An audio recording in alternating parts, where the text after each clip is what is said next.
Hi ಎಲ್ರಿಗೂ ನಮಸ್ಕಾರ. ನನ್ನ ಹೆಸರು ಶರತ್. ರಿಷಭ ಫಾರ್ಮ್ ಅಂತ ಈಗ ನಾವು ರೀಸೆಂಟಾಗಿ ಲ್ಯಾಂಡ್ ಬೈ ಮಾಡಿ ಡೆವಲಪ್ ಮಾಡ್ತಾಯಿದ್ದೀವಿ.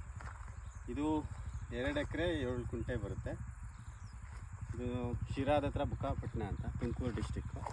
ಫಸ್ಟು ನಾವು ಜಮೀನು ತೊಗೊಂಡ್ಮೇಲೆ ಇಲ್ಲಿ ಯಾವುದೇ ಬೆಳೆ ಇರಲಿಲ್ಲ, ಅಂದರೆ ಫಸ್ಟ್ ಟೈಮ್ ಕಲ್ಟಿವೇಟ್ ಮಾಡಿದ್ದು. ನಾವು ತೊಗೊಂಡಾಗ ಅದೇ ಆರ್ಗ್ಯಾನಿಕ್ ಫಾರ್ಮಿಂಗ್ ಮಾಡಬೇಕಂತಲೇ ನಾವು ಬೈ ಮಾಡಿದ್ದು ಈ ಲ್ಯಾಂಡು. ಸೊ ಫಸ್ಟು ನಾವು ಲ್ಯಾಂಡ್ ತೊಗೊಂಡ್ಮೇಲೆ ಫೆನ್ಸಿಂಗ್ ಮಾಡಿಸಿದ್ವಿ. 7 ಅಡಿಗೆ ಬನ್ನಿ, 7 ಅಡಿಗೆ ಒಂದು ಕಲ್ ಥರ. ಫಸ್ಟು ಈಗ 4 ಲೈನ್ ಬಿಟ್ಟಿದ್ದಾರೆ. ನೆಕ್ಸ್ಟು ಚೈನ್ ಲೈನ್ ಮೆಶ್ ಹಾಕ್ಸೋಣ ಅಂತ ಪ್ಲ್ಯಾನ್ ಇದೆ.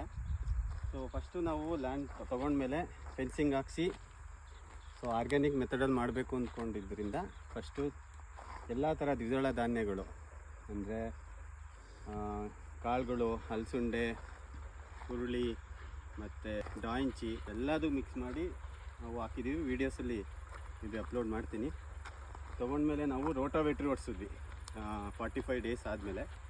ಅಂದರೆ ಚೆಂಬೆಲ್ಲ ರೋಟಾವೇಟ್ರಿ ಆದಮೇಲೆ ತೆಂಗಿನ ಗಿಡ ಬಾರ್ಡ್ರಲ್ಲಿ ಇಟ್ಟಿದ್ದೀನಿ. ಎವ್ರಿ 20 ಫೀಟಲ್ಲಿ ಒಂದೊಂದು 15 ಅಡಿ ಫೆನ್ಸಿಂದ ಜಾಗ ಬಿಟ್ಟಿದ್ದೀವಿ. ಏಕೆಂದರೆ ನಮಗೆ ಮುಂದೆ ಟ್ರ್ಯಾಕ್ಟರು ಮತ್ತು ಬೋರ್ ಲಾರಿ ಏನಾದರೂ ಬರಬೇಕಾದ್ರೆ ಫ್ಯೂಚರಲ್ಲಿ ನಮಗೆ ಜಾಗ ಇರಲಿ ಅಂತ. ಹಾಗೆ ನಮ್ಮದು ಏನೇ ತೆಂಗಿನಕಾಯಿ ಎಲ್ಲ ನೆಕ್ಸ್ಟು ಫ್ಯೂಚರಲ್ಲಿ ಹೊರಗಡೆ ಬೀಳಬಾರ್ದು, ಇಲ್ಲ ಗರಿ ಎಲ್ಲದು ರೋಡ್ಗೆ ಅಥವಾ ಬೇರೆ ಜಮೀನಿಗೆ.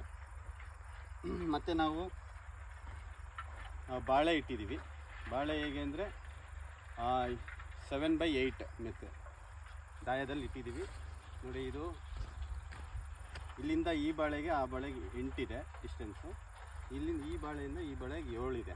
ಸೊ ಲ್ಯಾಟ್ರಲ್ಲು ಒಂದು ಲ್ಯಾಟ್ರಲಿಂದ ಇನ್ನೊಂದು ಲ್ಯಾಟ್ರಲ್ಗೆ 7 ಫೀಟ್ ಡಿಸ್ಟೆನ್ಸ್ ಇದೆ. ಮುಂದೆ ಬನ್ನಿ.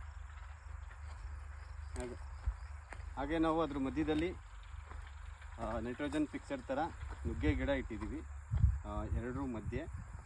ಇದೇ ಎಲ್ಲ ಬಾಳೆ ಮಧ್ಯದಲ್ಲಿ ಕೆಲವೊಂದು ಕಡೆ ಅಕ್ಸೆನೂ ಇಟ್ಟಿದ್ದೀನಿ, ಅಂದರೆ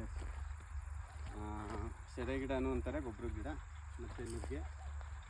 ಸದ್ಯಕ್ಕೆ ಇಷ್ಟಿದ್ದೀವಿ. ಇನ್ನೂ ಅಡಿಕೆ ಇಡೋದು ಬಾಕಿ ಇದೆ. ಈಗ 1000 ಬಾಳೆ ಇಟ್ಟಿದ್ದೀವಿ, 500 ಅದರಲ್ಲಿ ಏಲಕ್ಕಿ, 500 ಪಚ್ಚಬಾಳೆ. ಇನ್ನೂ 300 ಅಡಿಕೆ ಬರ್ತಿದೆ, ನಾಳೆ ಇಡೋ ಪ್ಲ್ಯಾನ್ ಇದೆ. ಜೊತೆಲಿ ಒಂದು ಸ್ವಲ್ಪ ಪಪ್ಪಾಯನೂ ಹಾಕೋಣ ಅಂತ.